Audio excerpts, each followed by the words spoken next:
Apocalipsis capítulo 2 y verso 8.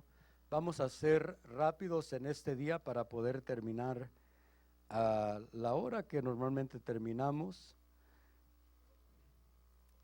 Apocalipsis capítulo 2 verso 8. La semana pasada empezamos a ver el mensaje a las iglesias que el Señor da.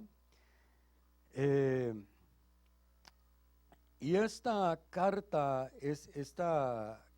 a la iglesia de Esmirna que vamos a estar viendo hoy, es una carta donde vemos que el Señor no le dice nada, no hay nada que el Señor les reclame a esta iglesia. Sabemos que a Éfeso sí les dijo que tiene buena enseñanza, tiene buenas cosas, pero había dejado su primer amor. Pero esta iglesia de Esmirna es una iglesia que el Señor no le reclama nada, pero sí es una iglesia que sufrió, es una iglesia que fue perseguida. Y como le decía la semana pasada, las 7 iglesias, si estuvieran en cualquier otro orden, no pudieran llevar a cabo la historia de la iglesia, que ha sido aproximadamente por 2000 años.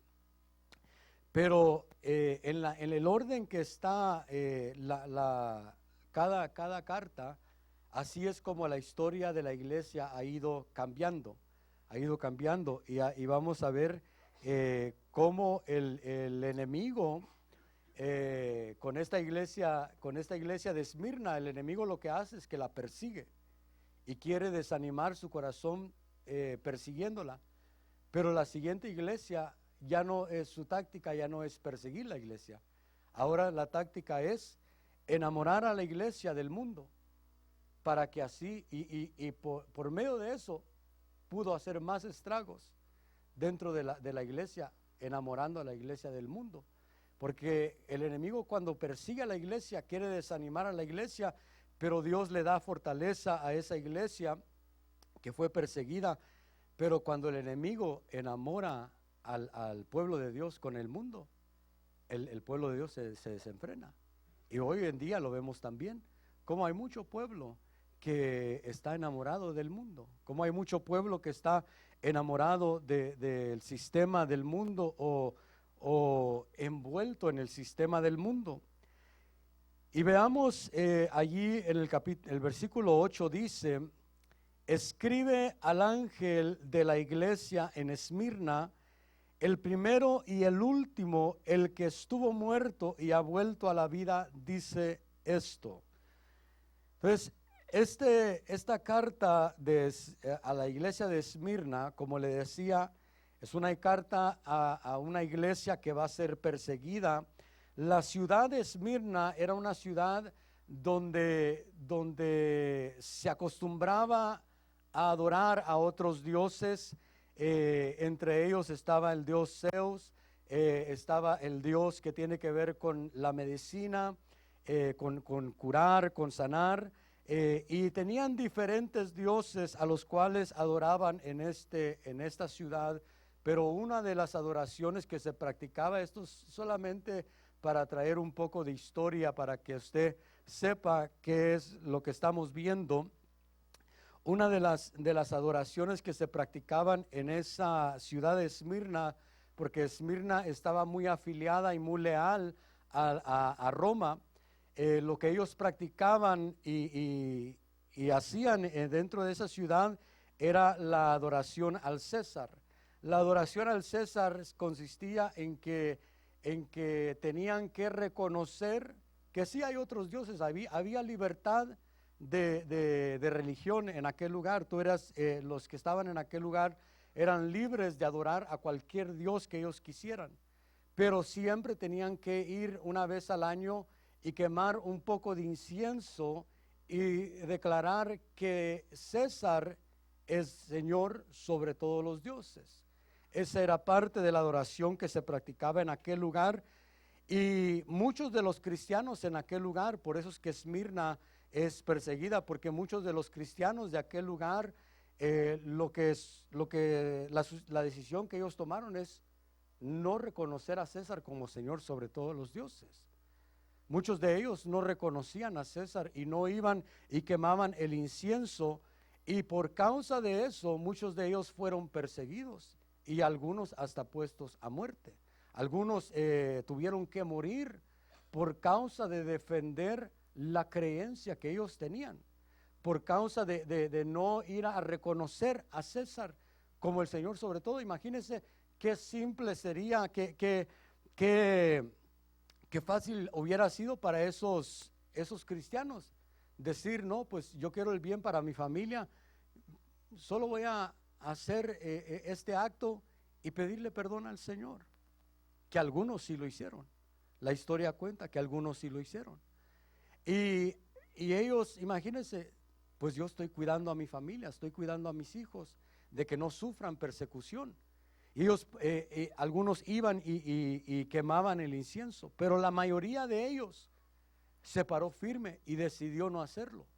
Y por causa de eso, ¿ya está grabando? Si no, así está bien. Por causa de eso, ellos fueron perseguidos, y por eso el Señor les dice lo que va a suceder con ellos.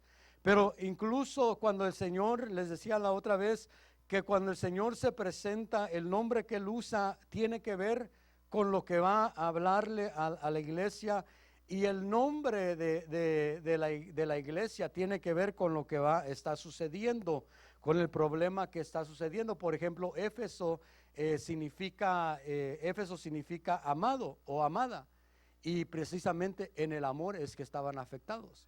Y el Señor se presenta ante ellos de una manera, pero a Esmirna se les presenta como el primero y el último. Y Esmirna quiere decir sufrimiento, viene de la palabra mirra, y mirra, esta palabra quiere decir sufrimiento. Por eso es que ellos van a sufrir, es una iglesia que va a sufrir persecución. Y hoy en día yo sé que nosotros tenemos la bendición, hermanos, nosotros tenemos una gran bendición de no ser perseguidos por nuestro evangelio. Nosotros no somos perseguidos, estamos aquí tranquilos, no estamos esperando que venga alguien y nos lleve a la cárcel o nos lleve a ser quemados, no. Pero hay lugares hoy en día, hermanos, que los cristianos sí son arrestados. Muchas iglesias en el año 2019 estaba leyendo las cifras, pero no me acuerdo bien, creo que eran como 500 iglesias que habían cerrado en un país, 500 iglesias cristianas. Y les decían: no es que no pueden adorar a Dios, no es que no pueden buscar a su Dios, pero háganlo en tal iglesia. Solo hay 2 iglesias en ese país, creo que es el país de China, en las cuales ellos pueden buscar a Dios, y a la gente le quedaba kilómetros de distancia.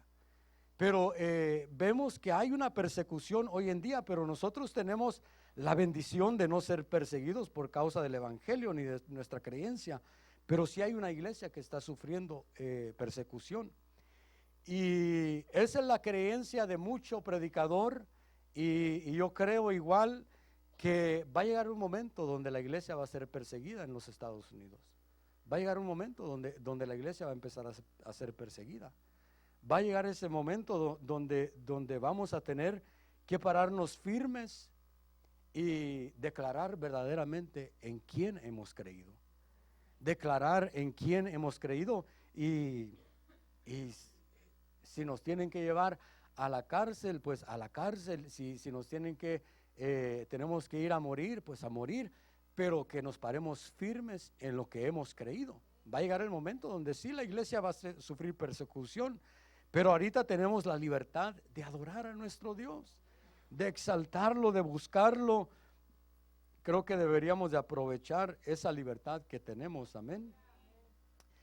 El Señor se presenta ante esta iglesia como el primero y el último, porque precisamente ellos iban a sufrir, algunos de ellos iban a sufrir muerte, y Él les dice: el que estuvo muerto y ha vuelto a la vida, porque algunos de ellos iban a morir, algunos de ellos iban a tener que llegar al punto de la muerte.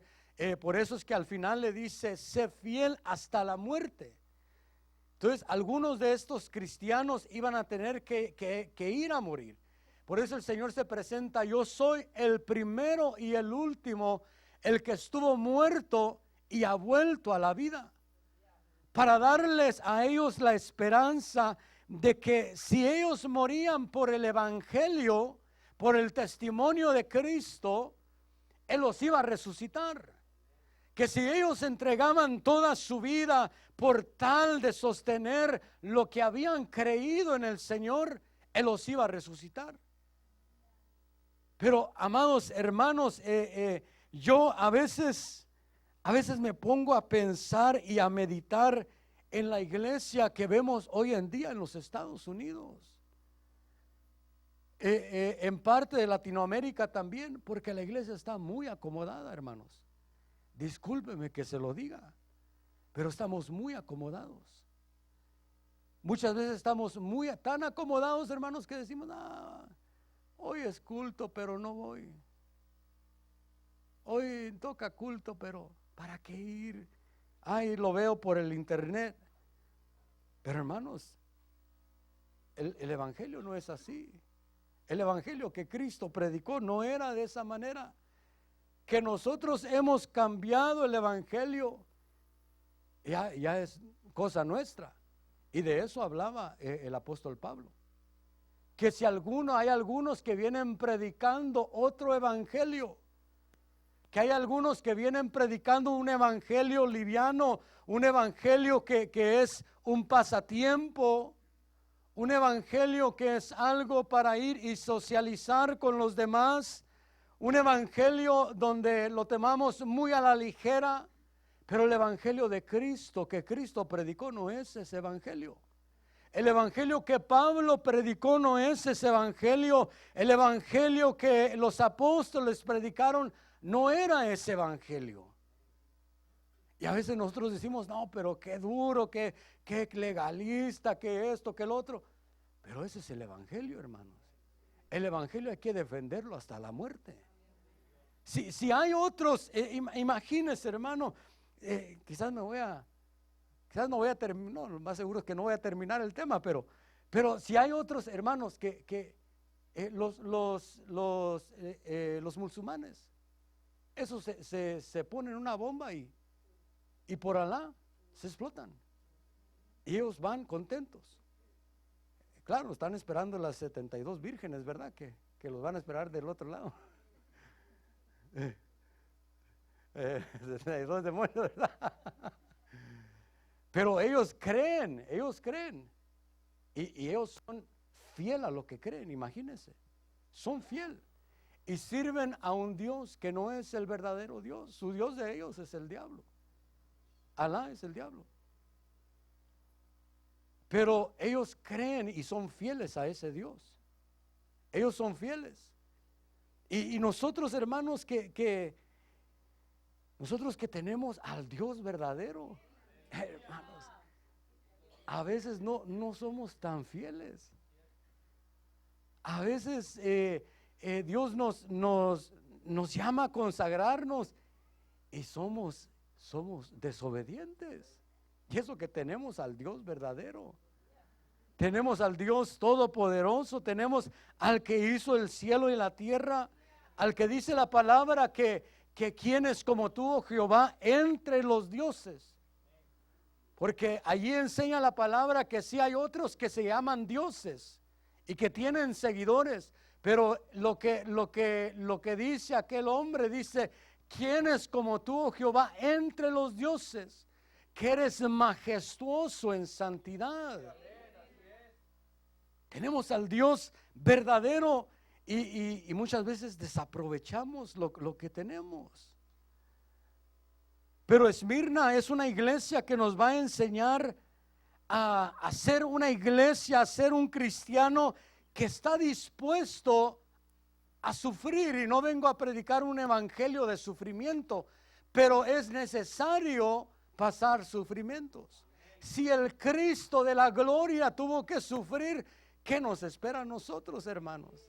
Si el árbol verde tuvo que ser menospreciado, ¿qué será de nosotros que somos ramas secas? Y muchas veces queremos que todo nos vaya bien, que no haya ningún problema, que todo vaya de mejor en mejor. Y a veces nuestro evangelio, parece más un evangelio como de esas personas que animan a la gente, ¿verdad? No sé cómo se llama, animadores. Okay. A veces parecemos de ese tipo de gente. Bueno, quizás no usted, ¿verdad? Pero hay algunos que sí, a veces todo ven, acepta a Cristo, ven a mi iglesia que te va a ir mejor, ven al evangelio que tus problemas se van a acabar. ¿Qué? Si aquí va a haber sufrimientos, aquí va a haber momentos donde vas a querer tirar la toalla, aquí va a haber momentos donde vas a decir, ¿dónde estás, Señor? ¿Dónde te has escondido? ¿Por qué no me contestas? ¿Por qué no te siento? Y mira todo lo que estoy sufriendo. Yo creo que el Señor es un Dios que sana. Dios puede sanar, pero también Dios puede herir. Dice su palabra, yo hiero y yo sano. Y hay quienes pasan por enfermedades, y esas enfermedades tienen un propósito. Hay enfermedades que son con un propósito. Y yo no estoy predicando, hermano, un evangelio de enfermedad tampoco. Yo creo y yo conozco a Dios como mi Dios que me sana. Yo he visto la mano poderosa de Dios. Pero hay momentos donde hay que pasar ciertas enfermedades, y esas enfermedades van a traer una enseñanza a nuestra vida. Y no solo van a traer una enseñanza a nuestra vida, sino que van a servir de consuelo para otros. Van a servir de ánimo para otros. Y cuando vemos esta iglesia, el Señor se presenta ante ellos como el primero y el último. Y quiero ver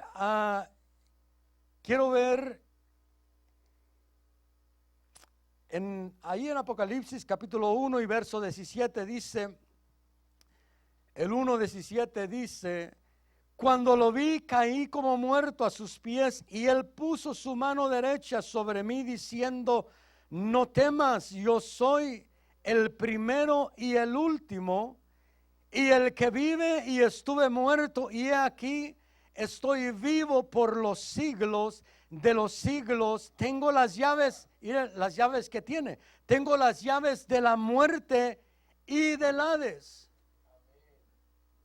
Cuando Dios se presenta ante esta iglesia, yo sé que allí está hablando con Juan, pero cuando se presenta ante esta iglesia Esmirna, que va a sufrir y sufrir aún hasta el momento de ser puestos a muerte, Él le está diciendo, yo soy el primero y el último, el que tiene las llaves de la muerte, el que tiene el poder sobre la muerte.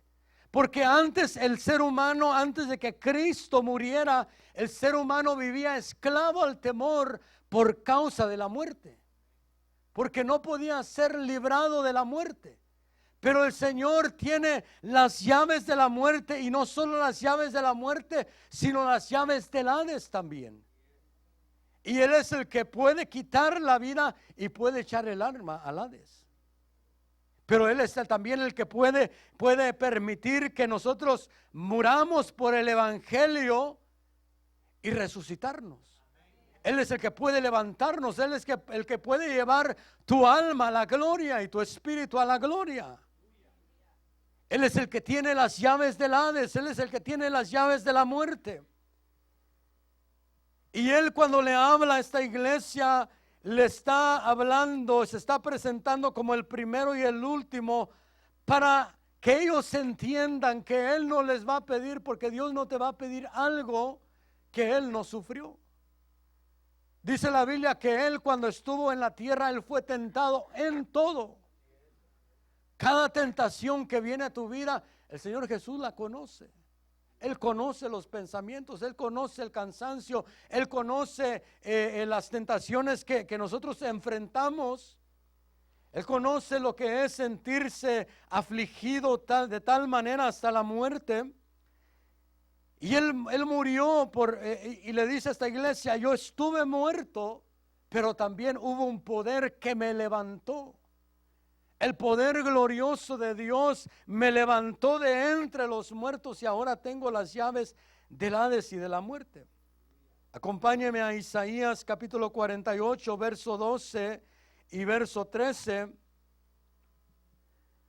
Dice, óyeme Jacob, Israel a quien llamé, yo soy el primero y también el último. Ciertamente mi mano fundó la tierra y mi diestra extendió los cielos. Cuando los llamo, comparecen juntos. Cuando leímos en el Nuevo Testamento, ¿quién es el que estaba hablando diciendo yo soy el primero y el último? El Señor Jesús. El Señor Jesús es el que estaba hablando. Juan lo describe. Pero aquí el que está hablando es Jehová de los ejércitos. Es Jehová. Jehová el que está hablando aquí. Y él es el que está diciendo yo soy el primero y el último. Pero allá también el Señor Jesús dijo yo soy el primero y el último. Esto es un lugar donde aquellos que dicen que el Señor Jesús no es Dios, donde ellos no pueden decir por qué es que los dos declaran lo mismo. ¿Por qué es que los dos declaran que Él son el primero y el último? Porque el Señor, Jehová es el que declara yo soy el primero y el último en el Antiguo Testamento. Y en el Nuevo Testamento el Señor Jesús viene y declara lo mismo. Yo soy el primero y el último. Porque es un solo Dios. Es un solo Dios que está declarando las cosas, que claro se presenta en tres diferentes facetas, ya lo conocemos, pero nosotros podemos ver que aquí Jehová está declarando esto y el Señor Jesús lo está declarando. Acompáñeme a Deuteronomio capítulo 32 y verso 39. Dice, ved ahora que yo soy el Señor, fuera de mí no hay Dios. Dice, yo hago morir y hago vivir. Yo hiero y sano y no hay quien pueda librar de mi mano. Cuando el Señor Jesús se presenta ante la iglesia de Esmirna y le dice, yo soy el primero y el último, yo soy el que estuve muerto y ahora estoy vivo. Él está declarando lo que le está trayendo a la memoria, lo que declaró el Señor en el Antiguo Testamento. Y dice, yo hago morir y soy el que puedo hacer vivir también. Porque el único que tiene poder sobre tu vida, el único que tiene la última palabra sobre tu vida es Dios. No es algún hombre, no es alguna enfermedad, es Dios el que tiene la última palabra en tu vida. Apocalipsis capítulo 22 y verso 12 dice, he aquí yo vengo pronto y mi recompensa está conmigo para recompensar a cada uno según sea su obra. Verso 13 dice, yo soy el alfa y la omega, el primero y el último, el principio y el fin. Bienaventurados los que lavan sus vestiduras para tener derecho al árbol de la vida y para entrar por las puertas de la ciudad. Ahora cuando el Señor declara aquí, yo soy el alfa y la omega, dice, yo soy el alfa y la omega. El alfa y la omega es la primera letra del alfabeto griego y la última letra del alfabeto griego. Yo soy el alfa y la omega, pero dice, yo soy el primero y el último. Y dice, yo soy el principio y soy el fin. Y cuando nosotros vemos que en la Biblia en Génesis 1:1 dice, en el principio creó Dios los cielos y la tierra. Ese principio, aquí está declarando el Señor Jesús, yo soy el principio. Yo soy ese principio que habla Génesis. Yo soy ese principio de la creación. Yo soy ese principio donde las cosas empezaron a salir de donde habla la Biblia de la luz inaccesible. Yo soy ese principio de crear. Yo soy ese principio que empezó a crear. Porque muchos dicen, pero si la Biblia dice que fuera de Él no hay otro Dios que ha sido formado, pero no está hablando de que formaron al Señor Jesús. No está hablando que lo crearon. No está hablando porque hay muchos que hoy en día debaten que si el Señor Jesús fue una creación. Pero cuando nosotros vemos que Él como el verbo, Él declara y Él dice, yo soy el principio. Él estuvo con Dios antes de que hubiera algo creado. Él estuvo con Dios antes de que hubiera cualquier energía creada, cualquier cosa creada en el universo. El Señor es el principio de eso. Él ya existía. Él ya estaba ahí y Él está declarando a la iglesia de Esmirna que va a sufrir. Le está diciendo, yo soy el principio. Yo soy el que empecé a crear. Yo soy el que tomé la decisión de crear las cosas, de llamar a existencia lo que no existía. Yo soy el que declaró la palabra y fue hecha la luz. Yo soy el que declaró la palabra y fue hecha la tierra. Yo soy el que extendió los cielos. Imagínese, hermano, cómo no será nuestro Dios, que Él toma los cielos con su mano y los extiende. Él es grande. El universo Él lo tomó y lo extendió. Y dice que un día Él va a tomar ese mismo universo y lo va a enrollar. Y a veces yo sé que para nosotros será, ¿cómo Dios va a enrollar el universo? Él sabe. Él es grande. Él es poderoso. Dice la Biblia que Juan vio cielos nuevos y vio una nueva tierra. Entonces esta tierra en la cual nosotros estamos pisando un día va a ser quitada y vamos a vivir en una nueva tierra. No en esta tierra restaurada, en una nueva tierra. Pero cuando vemos allí que dice yo soy el primero, yo soy el principio de las cosas, Él está dando ánimo y fortaleza a esta iglesia para enfrentar lo que va a enfrentar, porque en el versículo 9 de Apocalipsis 2 dice, yo conozco tu tribulación y tu pobreza. Y le dice, pero eres rico. Y la blasfemia de los que se dicen ser judíos y no lo son, sino que son sinagoga de Satanás. Verso 10 dice, no temas lo que estás por sufrir. He aquí el diablo echará a algunos de vosotros en la cárcel para que seas probados y tendréis tribulación por 10 días. Dice, sé fiel hasta la muerte y yo te daré la corona de la vida. Ahora esta iglesia Esmirna, el Señor se presenta ante ellos de esa manera para que ellos entiendan que aquellos que los está llamando y les está hablando es el que tiene el poder no solo sobre su cuerpo, sino sobre su espíritu y sobre su alma.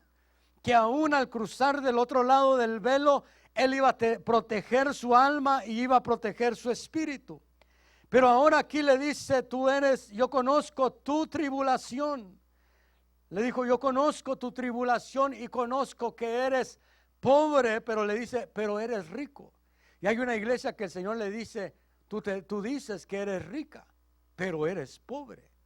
Pero a esto les está diciendo lo contrario. Le está diciendo, tú eres pobre, tú dices, conozco tu pobreza porque eran pobres monetariamente. Le dice, pero eres rico. Porque hay riquezas que nosotros podemos tener que no tienen nada que ver con el dinero.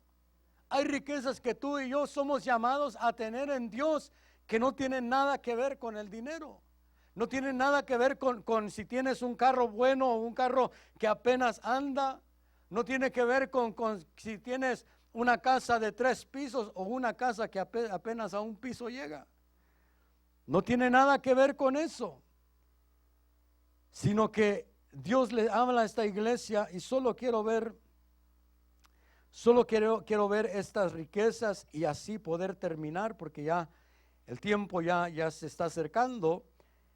Romanos capítulo 2 y verso 4 dice: o tienes en poco las riquezas de su bondad, tolerancia y paciencia, ignorando que la bondad de Dios te guía al arrepentimiento. Aquí está hablando de las riquezas que Dios tiene para el ser humano, y dice que son riquezas de bondad, riquezas de paciencia. Ya se me olvidó la otra que decía ahí. Y riquezas de tolerancia. La tolerancia también usa una palabra en inglés que se llama long suffering. Long es largo y suffering es sufrimiento. Entonces está hablando de que es un sufrimiento largo. Esa es una riqueza que la iglesia puede obtener, que puede pasar momentos largos de sufrimiento y no desanimarse. Hay quienes pasan momentos largos de sufrimiento y dicen: ¿hasta cuándo, Señor? ¿Hasta cuándo va a terminar esto? No salgo de una cuando ya otra cosa sucedió. Pero es porque Dios te está dando una riqueza, te quiere dar una riqueza que es long suffering. Es longaminidad, no la digo porque no me la... Entonces esa es algo que Dios te quiere dar, una riqueza de bondad, una riqueza de paciencia. Hay quienes son ricos en paciencia, ¿verdad? Hay quienes tienen esa riqueza de ser paciente, que pueden esperar, y pueden esperar el cambio de alguien, esperar años y años y años y decir: algún día Dios lo cambiará, porque son ricos en paciencia. Pero hay otros como mi persona, ¿verdad? Que dice: Dios mío, creo que ya ni salvo es, porque porque no cambia. Creo que no, a veces, ¿verdad? Nos ponemos a decir: creo que ni nacido de nuevo es, porque no veo el cambio en él. Pero Dios nos quiere dar la riqueza de la paciencia. Que tú seas rico en paciencia, que tú seas rico en tolerancia. No en la tolerancia que habla más adelante a otra iglesia, sino en esa tolerancia que te estaba diciendo. Y que tú seas rico en bondad, de ser bondadoso con los demás. Romanos 11:33 dice: oh profundidad de las riquezas y de la sabiduría y del conocimiento de Dios, cuán insondables son sus juicios e inescrutables sus caminos. Ahí está hablando de las riquezas que hay en la sabiduría y en el conocimiento de Dios. Porque a veces nosotros decimos: no, pues yo conozco a Dios, yo lo conozco, sí. Pero ahí dice que hay, oh profundidad de las riquezas. Esa profundidad significa que si tú le escarbas, ni le estás llegando a nada. Que está muy profundo esa riqueza. Es una riqueza que es muy profunda en cuanto a la sabiduría y al conocimiento de Dios. Cuando nosotros vamos a ver la Biblia, dentro de la Biblia vamos a encontrar que hay 12 tipos de conocimientos de los cuales nosotros tenemos que ir obteniendo en nuestra vida cristiana. Por eso es que dice: oh profundas riquezas del conocimiento de Dios. Porque como cristianos estamos llamados a ir creciendo en nuestro conocimiento en el Señor, en nuestro conocimiento de su voluntad, en nuestro conocimiento de lo que Él quiere que hagamos. Debemos de ir creciendo, de ser ricos en conocimiento y en sabiduría. Ser ricos en la sabiduría de Dios, que Dios te llene de sabiduría. Aquellos hombres que fueron llamados a ser diáconos en Hechos, dice que ellos eran llenos del Espíritu, pero también eran llenos de sabiduría. Y a veces nosotros somos llenos del Espíritu, pero la sabiduría a veces nos falta. A veces queremos ser llenos del Espíritu: Señor, lléname de tu Espíritu, pero también lléname de tu sabiduría, para que seas sabio en usar lo que tú me das, para que seas sabio en aplicar lo que conozco, para que yo sea sabio en aplicar el conocimiento que yo tengo. La sabiduría, una de las maneras que puede ser traducida la sabiduría, es que cuando tú conoces algo, la sabiduría te va a enseñar cómo a usar eso que tú conoces. La sabiduría te va a enseñar cómo tú debes de usar lo que tú ya conoces. Porque a veces nosotros tenemos conocimiento y lo usamos para condenar a otros. A veces tenemos conocimiento y lo usamos para querer presumirle a otros que tenemos conocimiento, ¿verdad? Pero cuando tienes sabiduría, la sabiduría te va a enseñar cómo usar el conocimiento que tienes. Pero ahí dice, oh profundas riquezas de la sabiduría y del conocimiento de Dios. Esta iglesia era rica en sabiduría y era rica en conocimiento. Efesios capítulo 2, verso 7 dice, a fin de poder mostrar en los siglos venideros las sobreabundantes riquezas de su gracia, por su bondad para con nosotros en Cristo Jesús. Ahí está hablando de la riqueza de la gracia de Dios. La riqueza, nosotros tenemos una riqueza, hermanos, que la verdad estamos muy bendecidos, porque tenemos la gracia, la riqueza de la gracia de Dios. Nosotros tenemos las riquezas que en el Antiguo Testamento muchos hubieran anhelado vivir en el tiempo que tú estás viviendo. Poder disfrutar de esas riquezas que la gracia de Dios se manifestó en un hombre para traer salvación a nuestras vidas. ¿Y qué tenemos que hacer? Es creer en ese hombre, que Él es la gracia de Dios manifestada.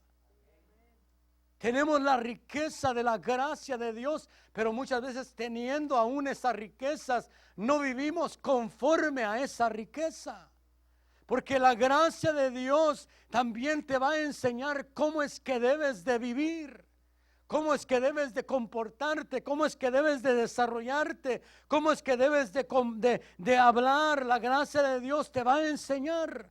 Pero si tú tienes esa riqueza, vas a ser instruido por la gracia. Pero si no tienes esa riqueza, vamos a usar la palabra gracia muchas veces para traer desgracia a nuestra vida, que lo hemos visto en años pasados. Y lo dice la Biblia que llevan la gracia de Dios al libertinaje. Hay quienes usan la gracia para traer libertinaje a su vida, y la gracia no vino para traer libertinaje, la gracia vino para enriquecerte, para que si tú pecas, no tengas que ser apedreado.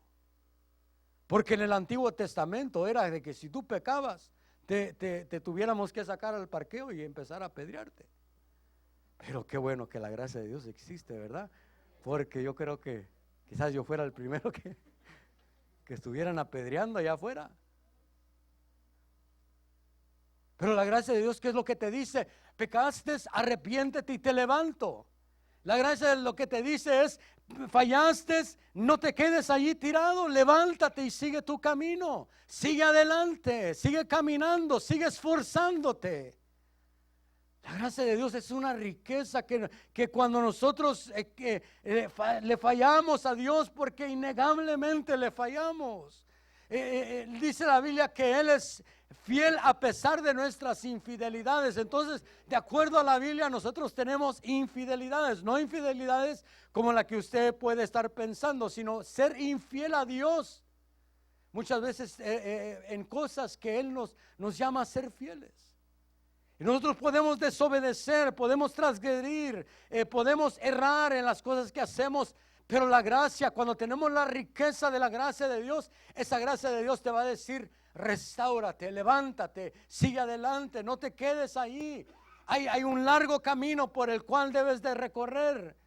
Levántate, empieza a desechar las cosas que te están atrayendo al mundo. Empieza a desechar las cosas de este mundo, de este sistema, y sigue adelante hasta llegar a la meta que tienes que llegar.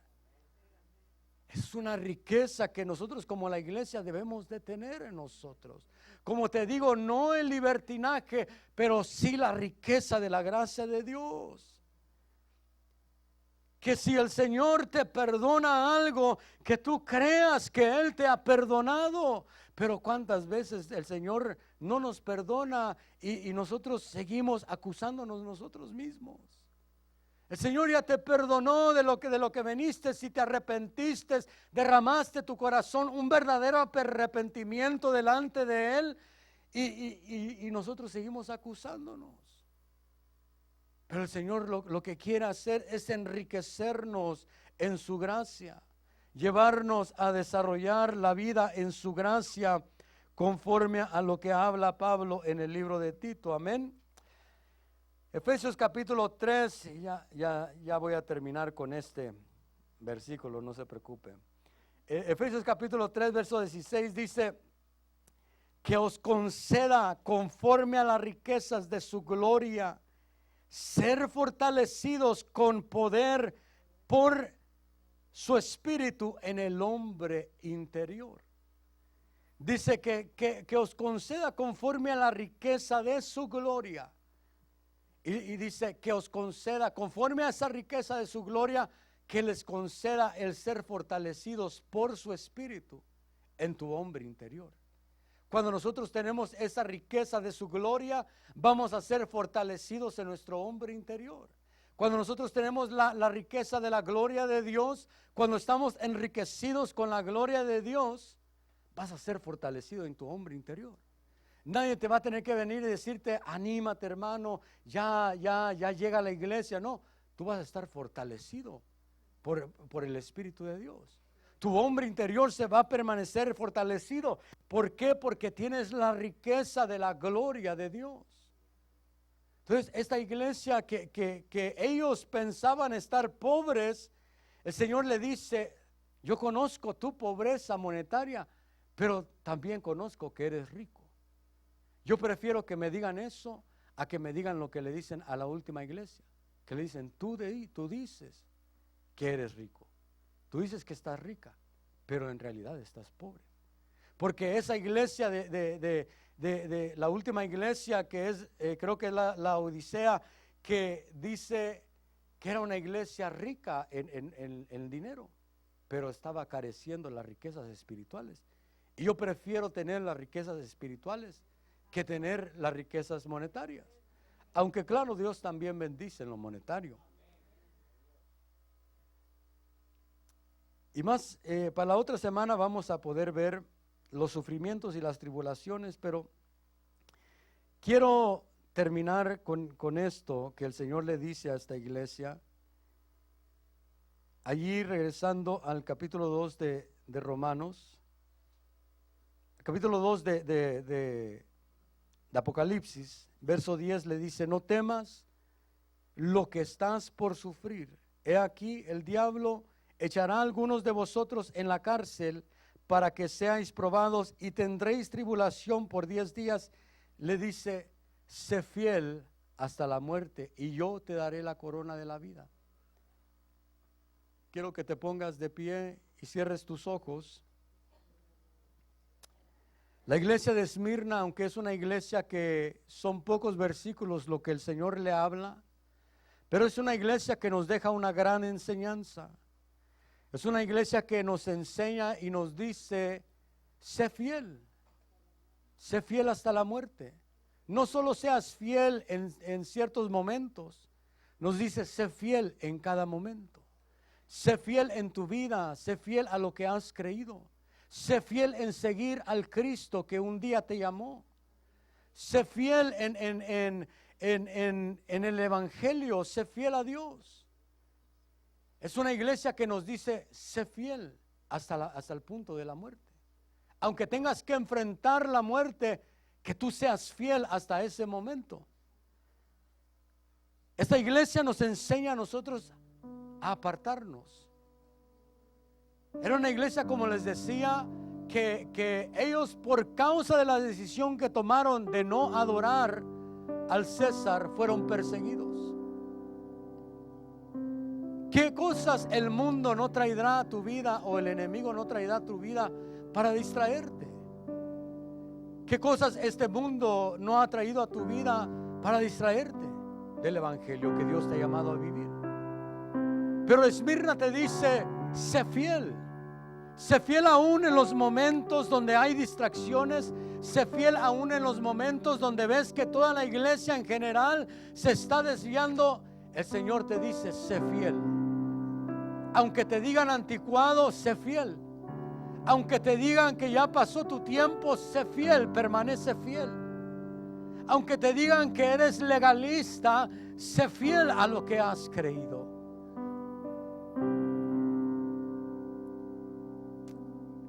Porque hoy en día estamos viviendo un tiempo donde la iglesia se ha desviado, donde la iglesia ha invitado al mundo a entrar dentro de ella, donde hay tantas distracciones, donde hay pecado, donde hay liberalidad, donde hay libertinaje.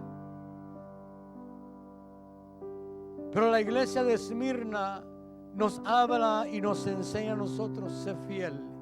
Sé fiel en estos momentos donde hay quienes son falsos hermanos. Aunque haya falsos hermanos y falsos apóstoles y falsos profetas y falsos pastores y falsos maestros, el Señor te dice: eso no es una excusa para ti. Tú sé fiel a lo que yo te he llamado. Tú sé fiel a la palabra que te he dado. Sé fiel a la enseñanza que has recibido. Sé fiel en este tiempo. Aunque te empiecen a decir que te hagas a un lado, aunque te empiecen a decir, aunque nos empiecen a decir como iglesia que somos un lunar en el cuerpo de Cristo, porque somos los que nos quedamos de anticuados. Pero yo prefiero ser fiel a lo que Dios me ha llamado. Yo prefiero vivir el evangelio que Dios me ha llamado a vivir, que es un glorioso evangelio, que es un evangelio de poder, no un evangelio de entretenimiento, no un evangelio donde vengo a entretenerme, sino un evangelio donde hay poder. Yo prefiero ser fiel a ese evangelio. El Señor te dice en este día, iglesia: sé fiel. Sé fiel, deja las cosas del mundo a un lado. Límpiate, conságrate, santifícate. Aunque parezca anticuado decir que nos consagremos y nos santifiquemos, porque mucha de la iglesia ya no lo está diciendo. Pero hoy te dice el Señor: conságrate, consagra tu vida. Apártate de este mundo. No te dejes envolver por el sistema de este mundo, que es lo que dijo Pablo en Romanos: que vuestra mente sea transformada y que no nos adaptemos a esta era o al sistema de este mundo. La iglesia de Esmirna nos habla y nos dice, nos da un ejemplo de una iglesia que puede ser fiel aún en medio del sufrimiento, aún en medio de la persecución, aún en medio de momentos difíciles, aún en medio de momentos estrechos, de momentos de tribulación, aún en medio de momentos donde te sientes que te pusieron en un lugar estrecho donde no te puedes estirar, porque tribulación significa que te pongan en un lugar estrecho. Aunque estés pasando enfermedad, sé fiel en medio de la enfermedad. Aunque estés pasando momentos de enfermedad, sé fiel en medio de esa enfermedad. Aunque estés pasando momentos de pobreza, sé fiel en medio de la pobreza. No porque mires que otros son bendecidos y enriquecidos monetariamente, tú vas a decir cómo ellos son bendecidos y Dios no me bendice. Sé fiel en medio de la pobreza. Sé fiel en medio del momento de la necesidad. El Señor Jesús nos llama a ser una iglesia que mantiene, que se sostiene, que se para firme en lo que ha creído. Y hoy es un momento de pararnos firmes, hermanos, de tomar una decisión verdadera y decir: yo he decidido seguir a Cristo, yo he decidido servir a Cristo, yo he decidido entregar mi vida a Cristo, yo he decidido entregarle todo a Cristo. Quizás hay alguien en medio de nosotros que Dios le está hablando. Quizás tú no conoces al Señor Jesús como tu Salvador. Quizás tú has crecido dentro de la iglesia, pero no le has entregado tu vida y tu corazón. Si el Señor te está tocando tu corazón, haz caso a la palabra del Señor y pasa adelante. Si tú quieres aceptar al Señor, tú quieres tomar una decisión y decir: yo decido ser fiel, yo decido entregar mi vida a Cristo, Yo decido entregarle mi corazón. Yo decido entregarle mi vida, aunque los demás no lo hagan, aunque los que me rodean no lo hagan. Yo decido entregarle mi vida.